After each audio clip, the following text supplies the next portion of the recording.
नमस्कार दोस्तों। आज की रात हम आपको एक खौफनाक कहानी सुनाएंगे। यह कहानी एक ऐसे आदमी की है जिसका नाम है तरुण। तरुण की जिंदगी एक दिन अचानक उस वक्त बदल गई जब उसने अनजाने में एक जिन को परेशान कर दिया। जिन की बदला लेने की प्रवृत्ति ने तरुण की जिंदगी को ऐसा नरक बना दिया जिसे बयां करना भी मुश्किल है। जानिए कैसे एक साधारण सी गलती ने तरुण को अंधेरे और खौफनाक दुनिया में धकेल दिया। क्या तरुण अपनी जान बचा पाएगा या उसकी किस्मत ने उसे नकार दिया है? जानने के लिए देखिए हमारी आज की डरावनी कहानी, जिन्न का साया। तुम सब बाहर निकलो, जाओ यहाँ से। ये कहकर तरुण अपनी पत्नी और बेटियों को बाहर धक्का दे देता है और दरवाज़ा बंद कर लेता है। गैस पर बड़ा बर्तन रखता है और उसे पानी से भर देता है। जब पानी खोलने लगता है तो वह उसे अपने ऊपर डालने के लिए उठाता है। तभी पड़ोसियों की सहायता से उसकी पत्नी दरवाज़ा तोड़कर अंदर आती है और उसे बचाती है। वह वहीं बेहोश हो जाता है। ये कहानी एक सच्ची घटना से ली गई है। एक सीधा साधा इंसान कैसे भूत प्रेतों के चक्कर में पड़ जाता है, इस कहानी के माध्यम से आप सबको बताता हूँ। तरुण बचपन से ही पढ़ाई में बहुत होशियार था। अपनी क्लास में हमेशा फर्स्ट आता था। सभी अध्यापक उससे बहुत स्नेह रखते थे। इंग्लिश उसका फेवरेट सब्जेक्ट था। 4 भाई बहनों में सबसे छोटा था। जब वह महज 18 साल का था तभी उसका चयन एयरफोर्स में हो गया। काफ़ी दिन तक तो उसने अपनी माँ से भी नहीं बताया, क्योंकि पहले समय में फोर्स को सबसे कठिन जॉब माना जाता था। पिता को उसने बता दिया था। वो उसे भेजने के लिए तैयार थे। जब जाने का समय आया तो 2 दिन पहले ही माँ को बताया तो घर में कोहराम मच गया। मैं तुझे कहीं नहीं जाने दूंगी। इतना बड़ा नहीं हुआ कि अपने फैसले खुद लेने लगे। तू कहीं नहीं जाएगा। बहुत मुश्किल से उसने और उसके पिता ने उनको समझाया। तब कहीं जाकर वो भेजने को तैयार हुई। जाने का दिन भी आ गया। सब दोस्तों और परिवार वालों से विदा लेकर वह अपनी मंजिल की ओर निकल पड़ा। ट्रेनिंग पूरी हुई तो पहली पोस्टिंग असम में हुई, जहां आज भी आदिवासी रहते हैं। इंसानियत से उनका कोई लेना देना नहीं है। वो वहां जंगलों में रहते हैं और रास्तों में आने जाने वाले वाहनों को लूटते हैं। वहां कोई भी गाड़ी अकेले नहीं जाती है। 20 से 25 गाड़ी इकट्ठा होकर साथ निकलती है। इसी बीच तरुण की शादी हो जाती है, पर वह आदिवासियों के डर से अपनी पत्नी को अपने साथ लेकर नहीं जाता। 3 साल बाद उसका ट्रांसफर वहां से दूसरी जगह होता है, जहां वह अपनी पत्नी को साथ ले जाता है। दोनों एक दूसरे के साथ बहुत खुश रहते हैं। उनके यहाँ 2 बेटियां भी पैदा हो जाती हैं। सभी खुशहाल जिंदगी जी रहे होते हैं कि फिर से तरुण का ट्रांसफर नासिक हो जाता है। वो सब वहां चले जाते हैं। धीरे धीरे तरुण को शराब की लत लगने लगती है, जिसकी वजह से उनके घर में झगड़े होने लगते हैं। यहाँ तक कि बात हाथ उठाने तक भी चली जाती है। लेकिन तरुण की पत्नी बहुत सीधी होती थी। वो किसी से कुछ भी नहीं कहती। बेटियां भी बहुत छोटी थीं। वह सारा दिन उनका ध्यान रखती। एक दिन तरुण अपने दोस्तों के साथ खूब शराब पीता है और उसे किसी भी बात का कोई होश नहीं रहता। वह शराब पीकर ही बाइक चलाकर अपने घर वापस लौट रहा था। उसके साथ में उसका एक दोस्त भी था। उसने भी शराब पी रखी थी। तभी रास्ते में ही तरुण के साथ वह घटना घटी जिसे वो कभी भुला नहीं पाया। तरुण और उसके दोस्त ने बहुत शराब पी रखी थी। उन्हें यह भी नहीं पता चल रहा था कि बाइक चला भी कैसे रहे हैं। बाइक चलाते हुए नशे की हालत में वे रास्ता भटक गए। बहुत दूर निकल जाने के बाद उन्हें थोड़ा होश आया तो उन्होंने देखा कि ये रास्ता तो अलग है। पता नहीं वो कौन से रास्ते पर आ गए हैं। उन्होंने सोचा किसी से रास्ता पूछ लेते हैं, पर रात बहुत हो चुकी थी तो उन्हें वहाँ कोई भी दिखाई नहीं दिया जिससे वो कुछ पूछ सकते। थोड़ा और आगे जाने पर उन्होंने बाइक को रोका। बहुत अंधेरा था, वहाँ कुछ भी ठीक से दिखाई नहीं पड़ रहा था। तरुण को तभी टॉयलेट करने की इच्छा हुई और वह थोड़ा दूर जाने लगा तो उसके दोस्त ने मना किया कि ये सुनसान जगह है, यहाँ रुकना ठीक नहीं है, जल्दी चलो यहाँ से। लेकिन तरुण नहीं माना और उसने वहीं पर टॉयलेट कर दिया। वे दोनों वहाँ से चल दिए और भटकते भटकते देर रात तक घर वापस लौट आए। अगले दिन तरुण का सिर दर्द से फटा जा रहा था। वह अपनी ड्यूटी पर भी नहीं गया। ऑफिस से छुट्टी ले ली और घर पर ही लेट गया। उसकी वाइफ ने उसका बहुत ध्यान रखा। शाम तक वह पहले से बेहतर महसूस कर रहा था। शाम को वह अपनी पत्नी और बच्चों के साथ बाहर घूमने के लिए गया। खाना खाकर वो सब देर से घर लौटे और आकर सो गए। सपने में तरुण ने देखा कि 5 अजीब से बहुत ही डरावने चेहरे वाले लोग उसके पास खड़े हैं और वे उससे कुछ कह रहे हैं। वह देखता है कि वह एक जंगल में खड़ा है और वो 5 उसे घेरे खड़े हैं। वह वहां से भाग जाना चाहता है पर नहीं भाग पा रहा है। ऐसा लग रहा है जैसे उसके पैरों को जमीन में किसी ने जकड़ लिया है। वह बहुत ज्यादा डर जाता है और चीख कर उठ जाता है। उसकी चीख से उसकी पत्नी भी उठ जाती है और उससे पूछती है कि क्या हुआ, तो वह कहता है कि कुछ नहीं, एक बुरा सपना था, तुम सो जाओ। थोड़ी देर बाद तरुण भी सो जाता है। सुबह उठकर वह ऑफिस चला जाता है। वहां जाने पर भी वह बार बार उसी सपने के विषय में सोचता है। उसे वह जंगल देखा हुआ सा लगता है। ऐसा लगता है कि जैसे वह उस जंगल में पहले भी जा चुका है, पर उसे याद नहीं आता कि कब गया था वह।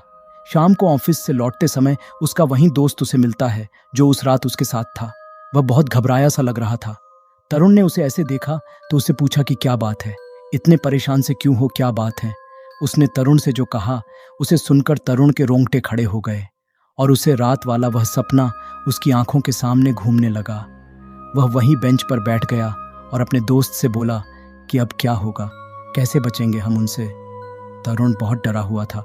उसे लगा कि उसने जो कुछ भी सपने में देखा था वह सच था। उसके दोस्त ने उसे बताया कि वह जंगल बहुत ही खतरनाक है। रात को वहां से निकलना मना है, लेकिन नशे की हालत में उन्हें वहां पर लगा बोर्ड भी दिखाई नहीं दिया जिस पर लिखा था कि रात में 8 बजे के बाद इस रास्ते पर ना जाए। उसके दोस्त ने बताया कि वह जंगल जिन्नातों का जंगल है। रात में वो बहुत ही खतरनाक हो जाते हैं, किसी को भी वहां से जिंदा नहीं जाने देते, और अगर कोई गलती से बच भी गया तो उसके साथ उसके घर पर चले जाते हैं। घर जाकर वो वहां सभी को परेशान करते हैं और मार भी देते हैं। इसका मतलब मेरा सपना सपना नहीं, हकीकत था, तरुण ने कहा, और वह अपना सर पकड़कर वहीं बैठ गया। उसके दोस्त ने पूछा, कैसा सपना? क्या तुम्हें कुछ दिखाई दिया या फिर कोई डरावना सपना दिखा? हाँ, मुझे एक सपना दिखाई दिया, तरुण ने बताया। मैंने अपने आसपास बहुत ही भयानक चेहरे वाले लोगों को देखा। वो सब मेरे पास खड़े थे और मुझे घूर रहे थे। मैं डर कर उठ गया। उसके दोस्त ने कहा कि मैं तो ये भी सुनकर आ रहा हूं कि वहां पर पेशाब करना भी मना है, नहीं तो वो जिन्न गुस्सा हो जाते हैं और उस व्यक्ति को बहुत बुरी मौत देते हैं। तुमने ऐसी कोई गलती तो नहीं की ना? क्योंकि मुझे भी ठीक से याद नहीं कि हम में से किसी ने ये गलती की है। मैंने की है, तुमने मना भी किया था, पर मैंने तुम्हारी बात नहीं मानी और वो गलती कर दी। अब आगे की सोचो, क्या करना है। मैं इन सब बातों पर कभी विश्वास नहीं करता था, लेकिन अब होने लगा है। उसके दोस्त ने उससे कहा कि अभी तो मुझे भी कुछ नहीं पता कि क्या करना है, कहाँ जाना है, पर मैं पता करने की कोशिश करता हूँ कि इन सब से कैसे बचा जाएगा। तरुण ड्यूटी खत्म होने पर घर वापस आ जाता है। वह बहुत परेशान दिखाई पड़ता है। उसकी पत्नी उससे पूछती है पर वह कुछ नहीं बताता। खाना खाकर सो जाता है। रात को 2 बजे उसकी आंखें खुलती हैं तो उसे लगता है जैसे कोई उसके आसपास है, पर दिखाई कुछ भी नहीं देता। वह फिर से सोने की कोशिश करता है, तभी उसे आवाज सुनाई देती है जैसे कोई उसका नाम पुकार रहा है, तरुण, तरुण। बार बार वही नाम दोहराया जा रहा था। वह डर कर उठ जाता है और कमरे में चारों ओर देखता है तो उसे कुछ भी दिखाई नहीं देता। ऐसा लगता है जैसे आवाज कहीं बाहर से आ रही हो। वह बाहर ड्राइंग रूम में आ जाता है तो वहां भी कुछ नहीं दिखता। वह वहीं सोफे पर बैठ जाता है और अपना सिर झटकता है कि कहीं ये सब उसका भ्रम तो नहीं। तभी एक बिल्ली उसे वहां दिखाई देती है जो उसे ही घूर रही थी। वह जैसे ही उसे भगाने के लिए उठता है तभी वो बिल्ली अचानक से कहीं गायब हो जाती है। एक बहुत ही भयानक चेहरे वाला भूत उसके सामने आकर खड़ा हो जाता है। उस जिन्न को देखकर वह बहुत डर जाता है। वह चिल्लाना चाहता है पर उसके गले से कोई आवाज ही नहीं निकलती। वह बस उसे देखता रहता है। तभी वह जिन्न उससे कहता है कि तुमने हमें परेशान किया है और हमारी जमीन को भी तुमने गंदा किया है, तुम्हें इसकी सजा भुगतनी होगी। ये कहकर वो तरुण को जोर से धक्का देता है। तरुण गिर जाता है। उसके गिरने की आवाज सुनकर उसकी पत्नी उठ जाती है। वह दौड़कर वहां आती है। वह देखती है कि तरुण के सर से खून बह रहा है और वह बेहोश है। वह पास वाले घर में जाती है और वहां से एक व्यक्ति को बुला कर लाती है। वो दोनों उसे डॉक्टर के पास लेकर जाते हैं। डॉक्टर तरुण के सर पर पट्टी कर देते हैं। अगले दिन तरुण को होश आता है तो वह देखता है कि वह हॉस्पिटल में है और उसकी वाइफ भी वहीं पर है। उसका सिर बहुत दुख रहा था। उसे होश में आया देख उसकी पत्नी उसे पानी देती है और उससे पूछती है कि उसे ये चोट कैसे लगी। पहले तो वह उसे टाल देता है कि कहीं ये डर ना जाए, पर जब वह बहुत जिद करती है तो वह उसे सारी बात बता देता है। वह उसे बताता है कि उस दिन नशे की हालत में वह रास्ता भटक गया था और वह जंगल में चला गया था। वह जंगल जिन्न का जंगल है जहां रात को जाना मना है। हमें पता नहीं था और हम भूल से वहां चले गए। तब से ये हमारे पीछे पड़े हैं। हमें डर है कि कहीं ये तुम सबको कोई नुकसान ना पहुंचा दे। उसकी पत्नी उससे कहती हैं कि आप चिंता ना करें, हम कल मंदिर जाएंगे, सब ठीक हो जाएगा। तरुण अपनी पत्नी से सारी बात बता देता है। वह उसे चिंता न करने के लिए कहती है और अगले दिन वो मंदिर जाते हैं। तरुण पंडित जी से मिलता है और उन्हें सारी बात विस्तार पूर्वक बताता है कि किस तरह वो रास्ता भटक कर उस भुतहा जंगल में चले गए थे। वहां से आने के बाद जो कुछ भी तरुण के साथ हो रहा था वो भी तरुण ने पंडित जी से बताया। सारी बातें सुनकर पंडित जी ने तरुण को आश्वासन दिया कि वो सब ठीक कर देंगे, चिंता की कोई आवश्यकता नहीं है। पंडित जी ने तभी एक छोटा सा हवन किया और उस हवन की राख को गंगा जल में मिलाकर घर में छिड़काव करने के लिए कहा। तरुण और उसकी पत्नी छवि वापस घर आ गए। जैसे जैसे पंडित जी ने बताया था उसी तरह उन दोनों ने उस राख को गंगा जल में मिलाकर सारे घर में छिड़क दिया। जब वो उस जल को छिड़क रहे थे तो एक अजीब सा भारीपन उन्हें अपने शरीर में महसूस हो रहा था, जैसे कि कोई उन्हें ये सब करने से रोक रहा है। उनके पैर भी ऐसे हो रहे थे जैसे कि कोई ये नहीं चाहता कि ये अपने कार्य को पूरा कर पाए। उनके पैर भी ऐसे हो रहे थे जैसे कि कोई ये नहीं चाहता कि ये अपने कार्य को पूरा कर पाए। जिस बात की डर था वही हुआ। पंडित जी ने चेतावनी दी थी कि इस कार्य को बहुत ही ध्यान से करना है, कोई भी घर का कोना छूटे ना, सब जगह इस राख को छिड़कना है। लेकिन तरुण ने स्टोर रूम में वह जल नहीं छिड़का और जल भी सारा खत्म हो गया। तरुण ने ध्यान नहीं दिया कि स्टोर रूम रह गया है। कुछ दिनों तक घर में बहुत शांति रही। तरुण के मन से धीरे धीरे जिन्न का डर जाने लगा। वह पहले की तरह शराब पीकर आने लगा। घर में आकर छवि के साथ झगड़ा करता, यहां तक कि कभी कभी मारपीट भी कर देता। छवि उसकी इस हरकत से बहुत तंग आ चुकी थी। एक दिन उन दोनों में बहुत झगड़ा हुआ और तरुण गुस्से में आकर स्टोर रूम में ही सो गया। रात के करीब 1 बजे उसे गर्मी महसूस हुई, जबकि हल्की सर्दियों का समय था। उसने खिड़की खोली, थोड़ी हवा आई तो उसे राहत महसूस हुई। उसे नींद आई तो उसने सपने में फिर से वही जंगल देखा और 5 जिन्न को देखा जो बेहद डरावने थे। डर की वजह से उसकी आंख खुल गई। उसे अपना सिर बहुत ही भारी महसूस हुआ। वह बाहर आ गया और बरामदे में बैठ गया। तभी एक काला साया उसके पीछे से आया और उस पर हमला किया। उसकी गर्दन पर उसने अपने दांत गाड़ दिए। तरुण दर्द से कराह उठा। उसे बहुत दर्द हो रहा था और वह कुछ भी नहीं कर पा रहा था। उसके हाथ पैर जकड़ गए थे और थोड़ी देर बाद वह बेहोश हो गया। जब उसे होश आया तो उसने देखा कि छवि उसके पास ही बैठी है। वह छवि को देखकर रोने लगा और अपने व्यवहार के लिए माफी मांगने लगा। छवि ने कहा कि आपको क्या हो गया था, आप बेहोश कैसे हुए? तरुण ने छवि से जो कहा वह सुनकर वह हैरान रह गई। तरुण को बहुत दर्द हो रहा था। छवि कहती हैं, आप मुझे ये बताओ कि आपके साथ क्या हुआ और आपकी गर्दन पर यह निशान कैसे? तरुण उसे बताता है कि वह नशे और गुस्से की हालत में स्टोर रूम में ही सो गया था। रात में अचानक से उसे बहुत गर्मी लगने लगी तो उसने खिड़की खोल ली। उसने वहां एक साया देखा और थोड़ी देर बाद उसने वहां बहुत सारे जिन्न देखे जो उसे ही देख रहे थे। तभी एक जिन्न ने उस पर हमला कर दिया और उसकी गर्दन पर अपने दांत से काट दिया।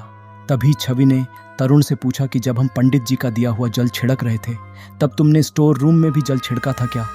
तरुण जैसे नींद से जाग गया और बोला, जल खत्म हो गया था और स्टोर रूम तो मुझे याद ही नहीं रहा। तरुण को याद आया कि वह स्टोर रूम में जल छिड़कना भूल गया था, इसलिए वो जिन्न वहीं थे और इंतजार कर रहे थे कि कब वह कोई गलती करे और वो उस पर हमला करे। छवि ने शाम को पंडित जी के पास चलने के लिए कहा। अब तो वो ही है जो हमें इस मुसीबत से बचा सकते हैं। शाम को वो दोनों मंदिर जाते हैं और वहां पर पुजारी जी को ना देखकर किसी से पूछते हैं कि पुजारी जी कहाँ पर है। जवाब सुनकर उनके रोंगटे खड़े हो जाते हैं। वह शख्स उन्हें बताता है कि पुजारी जी की तो मृत्यु हो चुकी है। वो एक सुबह मरे हुए पाए गए और उनकी मौत कैसे हुई ये आज तक कोई भी नहीं जान पाया। वो दोनों डरे सहमे घर आ गए। अब उन्हें कोई भी उपाय समझ नहीं आ रहा था, ना ही ये समझ आ रहा था कि अब वो उस मुसीबत से कैसे बचे। रात में खाना खाकर वो सब सो गए। करीब 1 बजे तरुण को फिर से वही आवाज आई जैसे कोई उसका नाम ले रहा है, तरुण तरुण। उसने बाहर आकर देखा तो बहुत सारे भूत उसके घर में थे। वह उन्हें देखकर वहीं खड़ा रह गया और विस्मित होकर उन्हें देखने लगा। ऐसा लग रहा था जैसे वो अपने वश में नहीं है। सम्मोहित सा हो गया हो, जैसे खुद को खत्म कर लो। वह सम्मोहित हुआ जैसे जैसे वो कह रहे थे, करने लगा। उसने एक रस्सी ली और उसका फंदा बनाकर पंखे पर टांग दिया और वह स्टूल लेकर खड़ा हो गया और उस फंदे को अपनी गर्दन में डाल लिया। वह लटकने वाला ही था कि तभी वहां छवि आ गई। तरुण को इस हालत में देखकर उसकी चीख निकल गई। उसकी आवाज से पड़ोस में रहने वाले लोग भी जाग गए और वो वहां आ गए। छवि ने तरुण को आवाज दी तो ऐसा लगा जैसे कि वो नींद से जागा। अपनी हालत देखी तो उसे होश आया कि वह क्या करने जा रहा था। वह रोने लगा। उसे उसके दोस्त ने मुश्किल से समझाया और सभी को अपने घर ले गया। रात में वो सब वहीं सो गए। अगले दिन छवि और तरुण ने अपने घर पर बात की और उन्हें सारी स्थिति के बारे में बताया। तब तरुण की माँ ने उन्हें घर आने के लिए कहा। उन्होंने कहा कि तुम दोनों बच्चों को लेकर यहाँ आ जाओ, हम यहाँ के पंडित जी को पूछकर कुछ उपाय करा लेंगे। तरुण और छवि को भी यही ठीक लगा, तो वे घर जाने की तैयारी करने लगे। तरुण ट्रेन की टिकट बुक करने के लिए स्टेशन जाता है। वहाँ बहुत भीड़ थी। बहुत देर बाद उसका नंबर आता है, तब उसे पता चलता है कि उसके शहर जाने वाली ट्रेन अगले 10 दिन के लिए रद्द हो चुकी है। वह घर वापस आता है तो वो बस से जाने का सोचते हैं। अगले दिन सुबह की बस से जाने का प्लान बनाते हैं। रात में तरुण अपने दोस्तों के साथ देर तक बैठा रहा। देर रात वह घर आकर सो गया। रात में फिर से उसे वही सब कुछ दिखाई देने लगा। वह सम्मोहित सा होकर जैसा वे कहते वैसा करने लगा। वो सब उसे बार बार आत्महत्या के लिए उकसाने लगे। उसने एक बड़े बर्तन में पानी भरकर गैस पर रख दिया और जब वह खौलने लगा तो उनका इशारा मिलते ही वह उसे अपने ऊपर डालने ही वाला था कि तभी छवि वहां आ गई। उसने वह पानी फर्श पर गिरा दिया। तरुण गुस्सा होकर उसे मारने के लिए दौड़ा। उसकी बेटियां बहुत डर गई। छवि की आवाज सुनकर पड़ोस वाले आ गए और उन्होंने किसी तरह से तरुण को काबू में किया। उसे एक कुर्सी से बांध दिया। तरुण को कुछ भी होश नहीं था कि उसने क्या किया है और वह क्या करने जा रहा था। सुबह होने पर छवि ने अपनी ससुराल फोन किया कि वह आज नहीं आ पाएंगे क्योंकि तरुण की हालत बहुत खराब है। तरुण के दोस्तों ने उसकी अच्छे से देखभाल की और उसके परिवार का भी ध्यान रखा। उसने तरुण के ऑफिस जाकर उसके लिए छुट्टी की मांग की। छुट्टी मिलने पर उसका एक दोस्त उसे और उसकी परिवार को उनके घर पर छोड़कर गया। तरुण की हालत अब भी सही नहीं थी।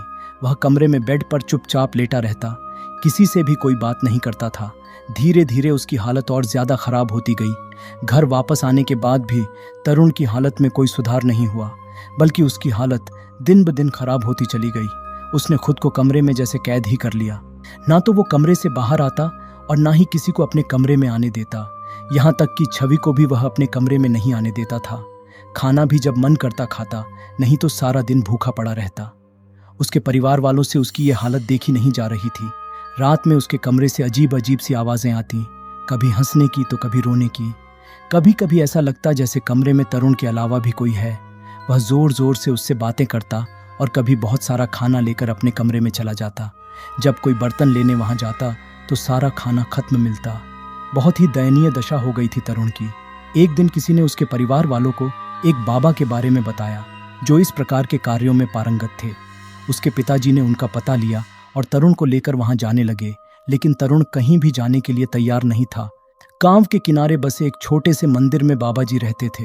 लोग उन्हें श्रद्धा और विश्वास के साथ देखते थे क्योंकि वे कई लोगों की समस्याओं का समाधान कर चुके थे। तरुण के पिताजी ने बाबा जी को अपनी समस्या बताई। बाबा जी ने उनकी की बातें ध्यान से सुनी और अपनी आंखें बंद कर लीं।